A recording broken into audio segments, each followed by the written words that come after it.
Hello and welcome to our new channel, The Public Global. I am Ajay Prakash. Today, let me tell you some interesting facts about the Delhi Assembly. Now, if you think that it's only Kejriwal who is having trouble with the Lieutenant Governor of Delhi, then I'd like to tell you that each and every Chief Minister of Delhi in the past, whether it was from the Congress or from the BJP, did not go well with the erstwhile Lieutenant Governors. Delhi was declared as a state as per the constitution that came into effect in 1950. Then the assembly was dissolved in 1956, but again brought back in 1993. And all the chief ministers, right from Brahm Parkash, who was the first chief minister of Delhi, right down to Kejriwal, the current chief minister, or who was the chief minister, leave aside Atishi for the moment, all of them have fought with the lieutenant governor. As I said, as per the constitution that came into effect in 1950, Delhi was made a state under Part C of the State Act 1951. At that point of time, there used to be a chief commissioner, unlike what we have today, a lieutenant governor. The Act of 1951 also provided for a council of ministers and a chief minister in Delhi who were to advise the chief commissioner in day to day functioning. The first election of the Delhi Assembly was held in 1952. The Congress won the polls, and the senior leader Chaudhary Brahm Parkash was appointed as the first chief minister of Delhi. Brahma Prakash was a resident of Shakurpur village in Delhi, and he had been very active during the independence movement. It is said that Prime Minister Nehru was behind making Brahma Prakash the chief minister.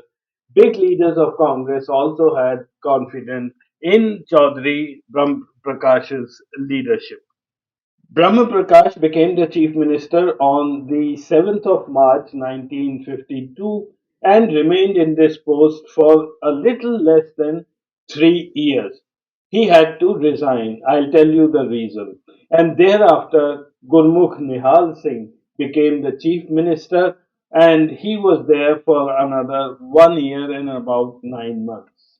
Due to his style of functioning, Chaudhary Brahm Prakash very soon became unpopular with everyone around him, including the Prime Minister Jawaharlal Nehru and the Union Home Minister Govind Vallabh Pant.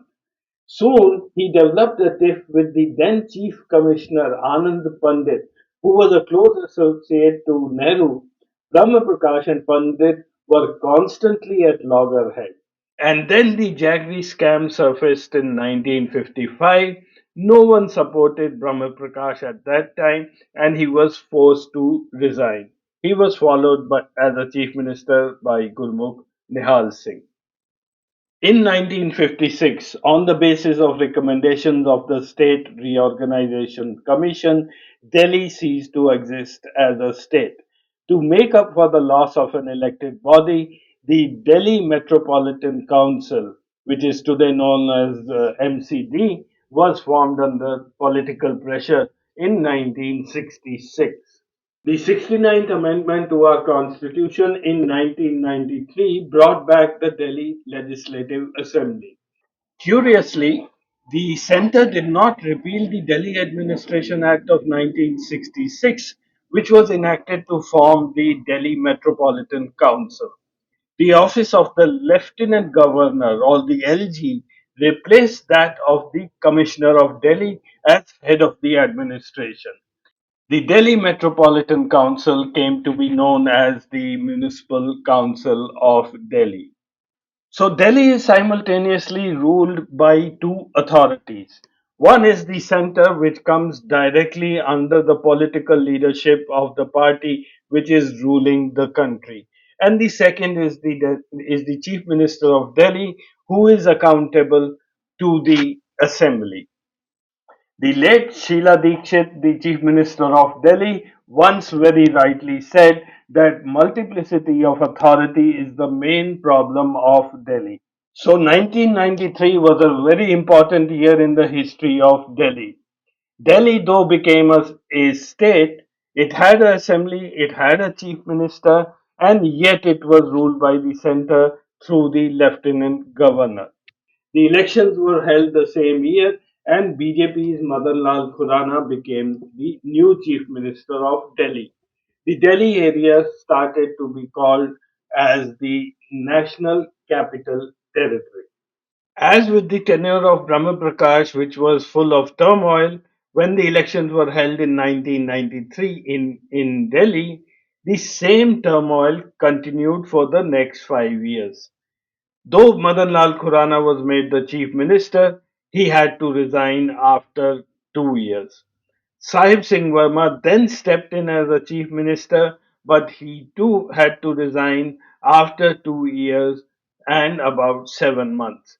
And then lastly, late Sushma Swaraj was made the chief minister for about 50 days. She was there without even facing the assembly elections. Madan Lal Khurana had differences with the then Lieutenant Governor P.K. Dave over Delhi government's decision to set up a committee to probe the 1984 anti-Sikh riots. Dave was an appointee of the then Congress government. The unease between the two came to the fore on several other issues as well, with Dave calling a press conference in which he accused the then BJP government of making an announcement related to sales tax without his consent. It is interesting to note why Madanlal Khurana resigned. In 1991, an arrest linked to militants in Kashmir led to a raid on Hawala brokers.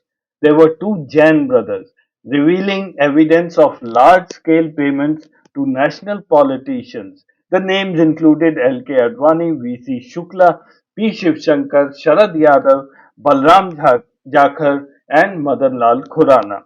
The prosecution that followed was partly prompted by a public interest petition filed by Vineet Narayan. And yet the court cases of the Hawala scandal eventually all collapsed without convictions. This case is also known as the Jain Diaries case.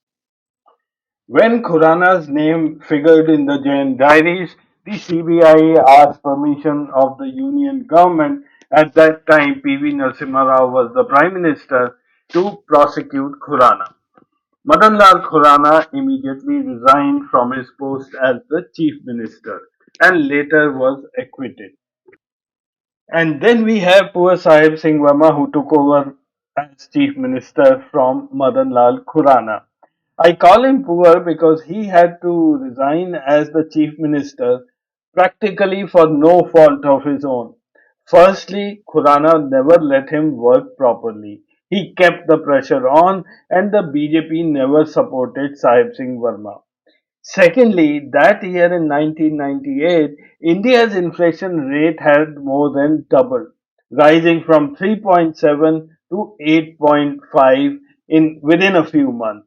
And the wholesale price index for food articles recorded an increase of over 18%. Vegetables had risen 110% within 6 months, in which onions were the culprit.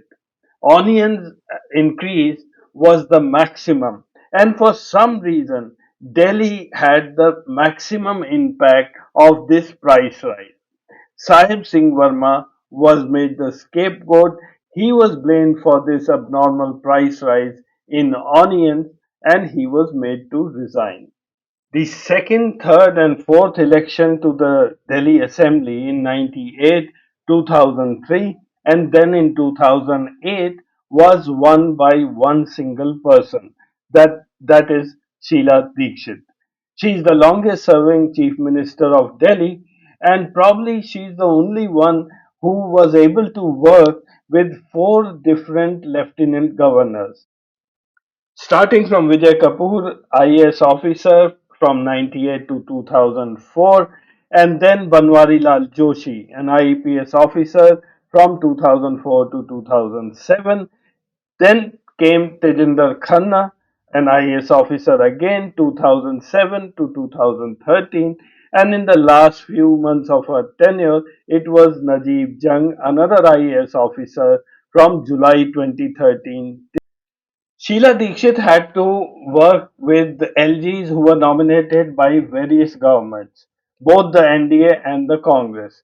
The first one, Vijay Kapoor, was a nominee of the then NDA government, which was headed by Atal Bihari Vajpayee.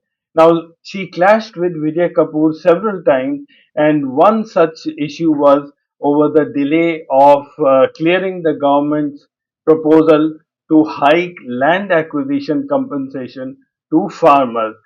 And since Sheila Dixit had a very good equation with Atal Bihari Vajpayee, she was able to work around Kapoor and get her way.